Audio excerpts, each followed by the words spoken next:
क्या आप जानते हैं कि एक शख्स ने 2 एटम बम धमाके बर्दाश्त किए और फिर भी जिंदा रहा?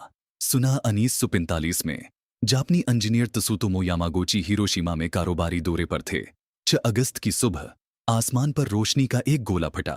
धमाके ने उसे जमीन पर पटक दिया। उसके कान बहरे हो गए, जिस्म जल गया, लेकिन वो बच गया।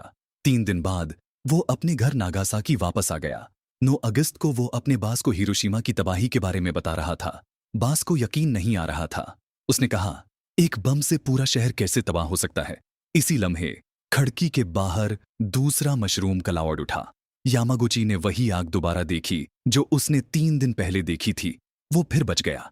2 बार हिबाकुशा बनने वाला वाहिद सरकारी तौर पर तस्लीम शुदा इंसान। वो सुना 2010 तक जिंदा रहा।